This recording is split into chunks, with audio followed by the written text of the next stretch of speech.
Good day everyone. I am Michelle Makalalat, Bachelor of Science and Entrepreneurship on Mindoro State University, Bungabong Campus, second year student. I will share what motivates me in life and as entrepreneur. My motivation come from a desire to continually improve in asset user like you in the best way I can.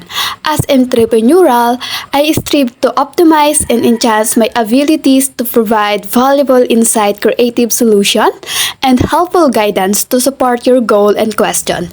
Ultimately, the pursuing of progress, learning, and usefulness in my driving force. Ang nag-motivate sa akin bilang isang entrepreneur ay ang mga taong sumuporta, nagturo at nagbigay inspirasyon sa akin bilang entrepreneur.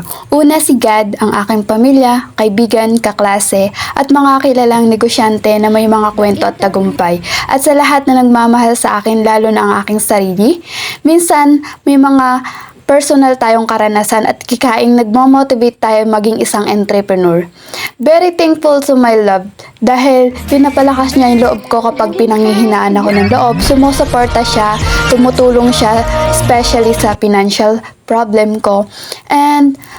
At proud ako kasi nandyan yung magulang ko para suportahan ako kahit minsan may struggle na pinagdaanan ako. Ang pinakamahalaga ay ang sariling determinasyon at paniniwala sa sarili para tuparin natin ang mga pangarap natin sa buhay.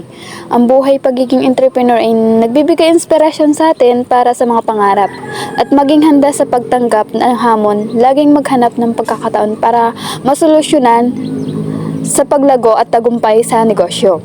Bilang isang entrepreneur, hindi madaling maging successful. Marami tayong pagtadaan ng pagsubok o struggle.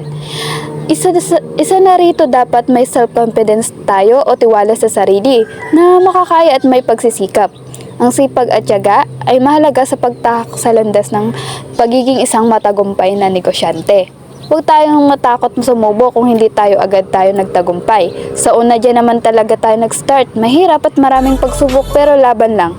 Tatagan pa natin para sa mga mahal natin sa buhay.